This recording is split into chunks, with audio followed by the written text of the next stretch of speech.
the balance on one leg. So one leg standing, number 3 of our 10 things to do every day.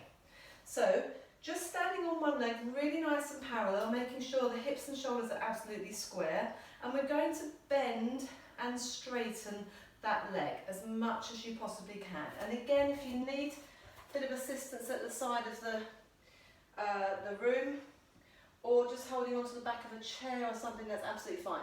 So I'm bending my leg as much as I can, keeping my heel down on the floor, and that's actually it's a really strong stretch in my calf and my Achilles. I've got really tight Achilles tendon, so this is it for the bend for me.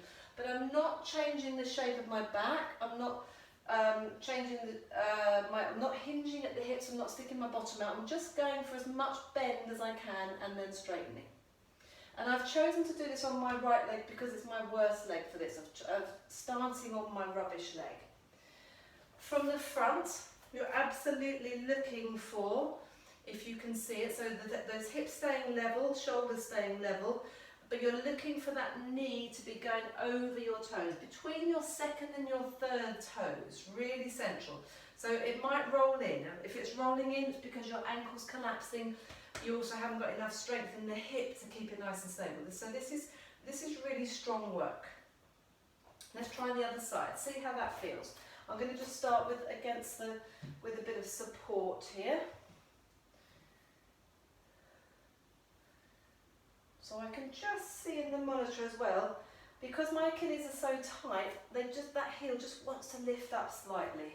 I'm going to try and not to let that happen, but it's not the end of the world. So if you've got really long Achilles and your bend is really deep, you've got just as much work as I have, but just in a different way, because you've got a long, big movement and then a longer movement and more muscle work to fully straighten the leg. So that's the other key to this as well. Fully straighten the leg in between. So I'm just going to face forwards. So the spare leg, the one that we're not focusing on at the moment, is just dangling. It's just sort of hanging there, not really doing anything. And I can see that there's a bit of wobbling about, and that's absolutely fine. That's your body adapting to this movement. This is strong work. Good. Okay, so I'm going to go back to my first leg. I'm going to stay sideways for the moment. So I'm going to continue to take that bend and straighten of the standing leg. And then you're going to add the other leg, tapping forwards and straighten standing leg, tap centre, straighten the standing leg, tap out to the side, straighten the standing leg, tap in the centre, tap to the back, there's a very slight pitch forwards, centre and side. So every time we're coming back into the middle, let's do that one more time on that same leg. In fact, let's start the centre. So feet together and forwards and together out to the side and together to the back. And I'm keeping my hands on my hips, checking that everything is staying nice and level. This is quite strong. Okay, that was enough on that side. I'm going to turn sideways for the first round, so twice on this leg, and it might be just stressing that ankle a bit, it's absolutely fine.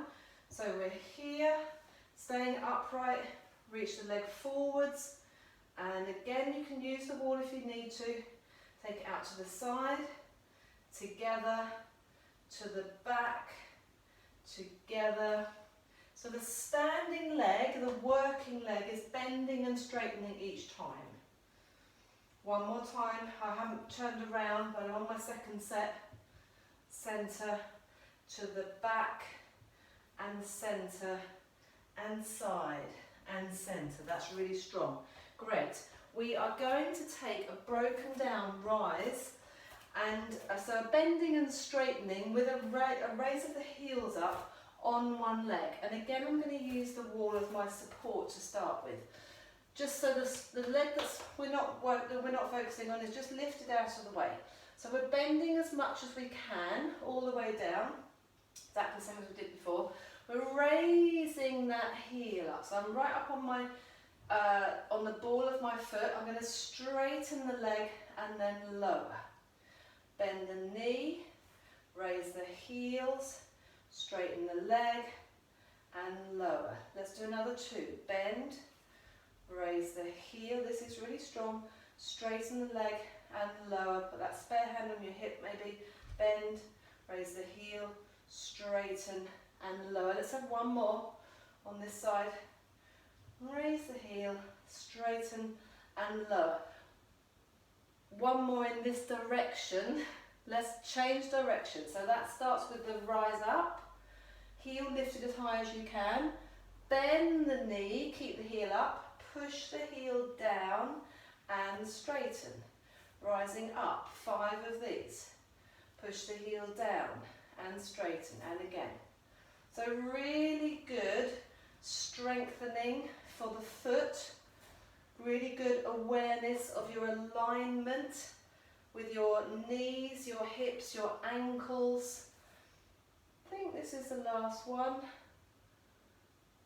Great. And give that leg a bit of a shake. Brilliant. Let's try on the other side. So I notice I haven't faced forwards today. I'm going to keep this contact at the side of you just using the wall just to give me that little bit of support. But I've just got my fingertips touching it. I'm not leaning over too much. So, and this is my front, and the shoulders and hips are square to that front. So bend as much as you can. Raise the heel, straighten the leg and lower. Bend, raise the heel, straighten the leg and lower. So those Fred Flintstone walks were the warm-up for this. If you're finding it a little bit too much today, just do a few and then give it a rest. Try it at another time. So another thing to do as well, you could either have 2 hands on the back of a chair, or you could have 2 hands on the wall or the door here. So just a fingertip of each hand so that you really are square. That's actually even easier. Let's reverse the direction for 5. So straight leg to start with. So we're rising up, bend the knee, push the heel down and straighten. Rise up, bend the knee, push the heel down and straighten. Rise up, bend the knee. Good, I think there's one more to go. Rise up, bend the knee, push that heel down and straighten. Great job. Give those legs a bit of a shake. Fantastic. Okay, so we're going to go to feet nice and wide with a little bit of turn out this time. So taking turning the legs out in the hip sockets and going out to the corner. Let's just take some reaches up first of all. So trying to touch the ceiling. Lifting up. So this is all about lengthening the spine, lifting the rib cage off of the hips. Good, and then leave one arm up, drop the other arm down, lower your eye line, and then let's just reach gently over to the side. Sweep the arms round to go over to the other side.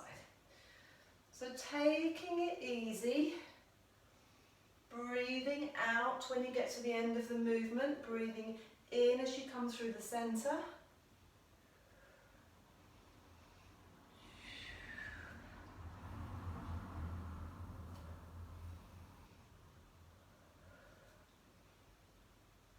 Excellent. Great, let's go over to one side. Just allow that arm to roll down to the centre. Follow it with your head and then swap the arms over to come up the other side. Just keeping the legs straight for the moment. So we're over to the side, you're rolling down, the head is rolling past. Almost, I want you to almost look underneath that arm as you come up to the top. So we're over to the side. Roll down and round, looking underneath to come up to the top. Great, if you're comfortable with that, add a little knee bend. Just let the back round as you come up to the top, over to the side, round the back, calming up and over. So the focus is stretching the side of the back. Just taking it easy, I'm going to go a little bit lower. So I'm bending my knees, I'm making sure that my knees are going out of my toes. It's not a full turned out position of the legs, but it's not a full really parallel squat either. Good, and as I'm getting more comfortable with this, I'm just letting my fingertips brush on the floor. All the way up, all the way over. Great, one more each side. And we are there. Great, well done. Lovely. Okay, so just mobilising. I feel like we haven't done much stuff on the back today. I didn't realise that when I was writing this class out earlier. So we're going to take, oh okay, it's coming up next. No, it's coming up next. Second to next exercise. So we're going to take a loose bow and arrow. So a bit of rotation. So as we noticed when we were circling one arm at the beginning. So bringing both arms forwards, pulling one shoulder back, reaching the other arm forwards, opening up the shoulder, the hip and the ankles to take that arm behind you and then come back round to the front and then swap to the other side. So I'm pulling the shoulder back, the elbow back. This is just setting up for your bow and arrow. Equally important to reach this front hand forward. Stay really upright.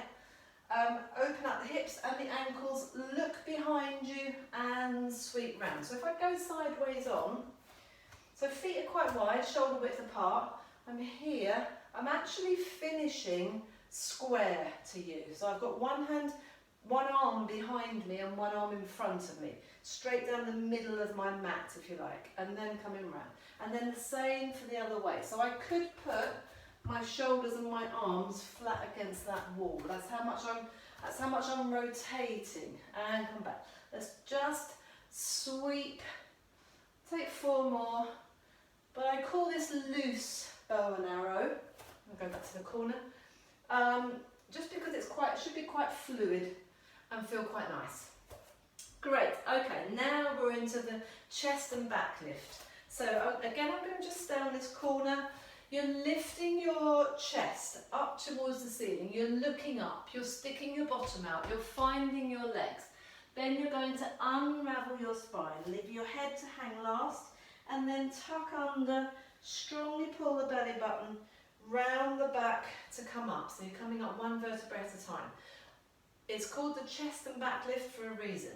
This is the chest lift. Stick your bottom out. Relax all the way down, and then here's the back lift. Lift from that upper back. And then just start to flow. So if you put your hands on your legs, just use that little bit of nice support there. So this feels good to be able to push down into your legs a little bit, and then you can safely unravel your spine. When you're coming up, really tuck that pelvis under, pull the belly button in to support your spine all the way. One more of those. So that's the chest and back lift. Then we're going to take same sort of movement but in the opposite direction, if you like. So just watch me a moment. You're lifting your chest, you're collapsing back, and now I'm rolling down with my head first, again taking the hands to the legs and then leading up with the head. So the last one, the head finished both movements. This time the head is leading both ways. So lifting back, collapse, roll down through your centre, lead back up with the head, and here we go. And just flow with it. It should feel quite nice. You don't have to do it anywhere near as big as I'm doing it. So it could just be there, tuck under, swoop it through, lift and lower and tuck under, swoop it through. Do a couple more. Great, last one. Good job. Great. Okay, we are going to take some nice stretches. Coming down towards the floor, but I won't move the monitors just yet. So nice and wide with your feet, insteps parallel. We're going to hinge forwards from your hips. Again, I think I'm just going to go slightly at an angle. I'm going to put my mat this way. So the goal here is to hinge forwards. Your back is in its natural curves. Shoulders are exactly where they were. But your whole spine is exactly where it was. If I go completely to the side, there's no change in my back whatsoever. You're pitching forwards to the point where you find your hamstring stretch. So Holding that there, just get that hamstring stretch. You might need to just tweak it a little bit, or you might want to tweak it a little bit by pitching the weight forwards onto the balls of your feet so that you can lift both heels, and or just slightly tilt that pelvis a tiny bit more if you can. And then coming up. Keep the belly button pulled in, keep your centre switched on, your core braced, hands on your shoulders, and then just take the arms out to the side and just turn your palms up by taking your thumbs down, and now rotate the other way. So you're trying to turn your palms up, doesn't really happen. And turn those palms up and then rotate the other way. You're trying to turn your palms up in the other direction. And hopefully that will just help you to highlight the muscles around the shoulder blades in the back. Let's leave those palms down and just take some small golf ball sized circles at your fingertips. And then changing direction, all the while having this lovely hamstring stretch going on. Great, keep those arms out to the side if you can. Let's bend the knees, drop the back down, allow the back to lower and lift without changing anything other than bending your knees and your ankles, and then straighten the legs. Bend the knees and straighten. So this is quite strong. Great, take the hands down to the floor, let your head relax this time. I'm going to just twiddle around, put my mat back this way. So I'm here. So feet are nice and wide. So we were here, we were in this lovely flat back position, just lifting and lowering that spine. Now let my hands come down to the floor and letting my head hang. Just nod your head, shake your head, check there's no tension there, and then itsy bitsy spider your fingertips forward, so your head is hanging between your arms, and this should feel like quite a nice stretch all the way along the length of your spine. Think of sending your tailbone in the opposite direction to your fingertips and the crown of your head, and breathe. And then if you can, just walk out onto your hands, straightening the legs, come out into the plank for me. So nice straight line, hands are underneath your shoulders, and then lift the hips and walk back. Bend your knees, keep those feet nice and parallel, and then sort of go halfway out. So your hips are high, your legs are bent, my heels will come off the floor, it's absolutely fine, and then turn around. Or basically I'm turning around because I want to use the width of my yoga mat now. So, or the length of my yoga mat I should say. So I'm going this way on in the mat, and I've got my hands down on the floor, I've taken my feet much wider, and now I'm going to just transfer from side to side, keeping the knees over the toes.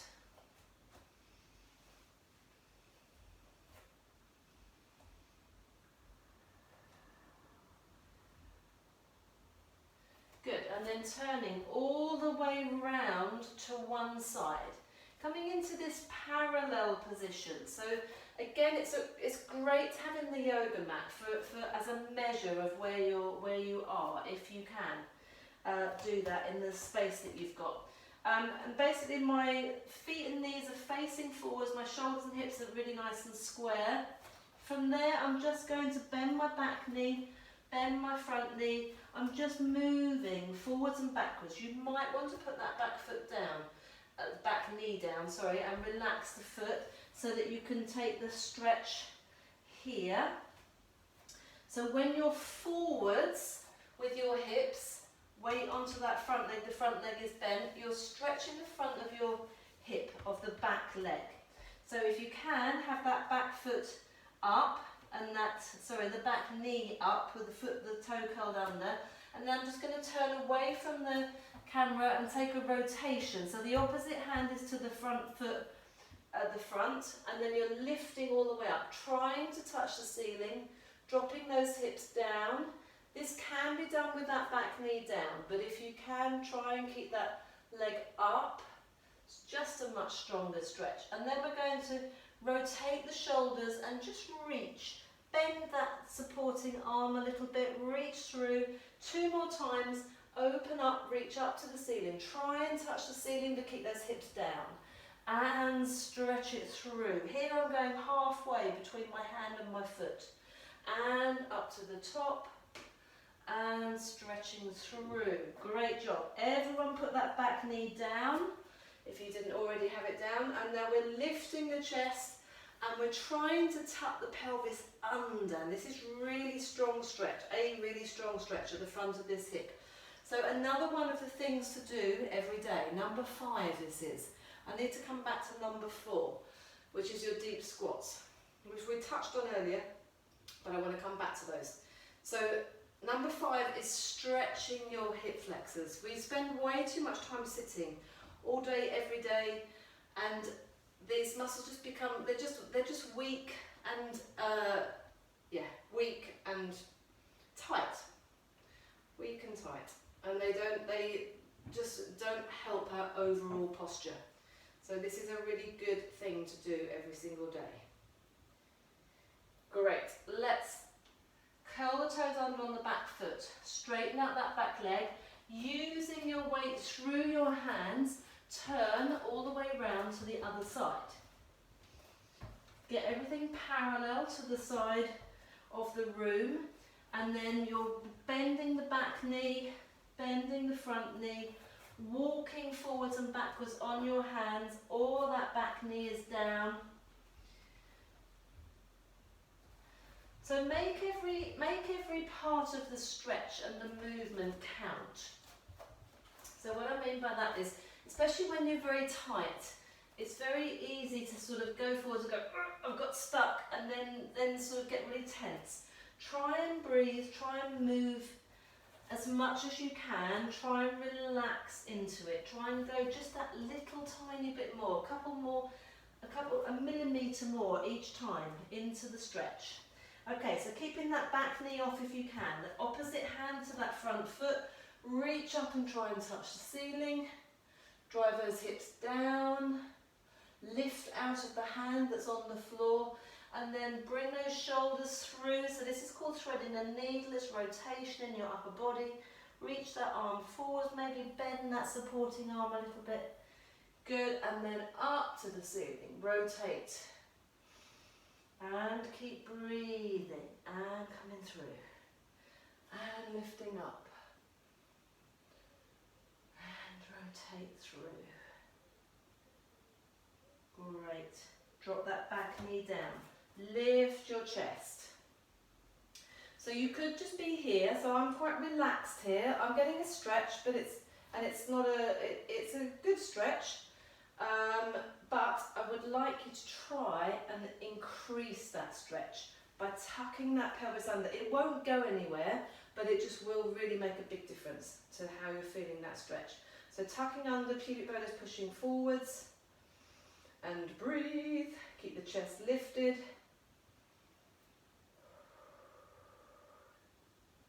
Brilliant. Hands down to the floor. Great job. Okay, if we can, let's bring those legs, so come back to facing forwards. Bring those legs in a little bit. So I wanted to come back to the deep squat. So if you wanted to, this is how we started earlier on. We were standing, the legs were wide, toes were out to the corners, and we were trying to drop the butt down, but keep the back as upright as possible. So the primal deep squat, some people will call it, again, because of my tight Achilles and my ankles, I struggle to keep my heels on the floor. I've got my legs really wide at the moment. It's better if I'm in trainers. So I encourage you to just play about a little bit with this. So I've now come into a more comfortable position for me, just because I'm not trying to keep my heels down. I've let my heels come off, but my hips are dropped down nice and low. And I've also taken my weight onto my hands a little bit. So if this isn't something that's available to you right now, something to practice every day is maybe hanging onto a door handle, or but opening the door, I'll show you in a sec, or a sturdy table leg or a banister or something where you can pull against it a little bit, got those feet nice and wide, toes are going out to the corners, and you're just dropping that butt down. So when I'm doing this, I can keep my heels down. If I let go, I would fall backwards slightly. If I'm just balanced on my own, I just need to lift those heels up a little bit. Sometimes it helps if you've got something underneath your heels.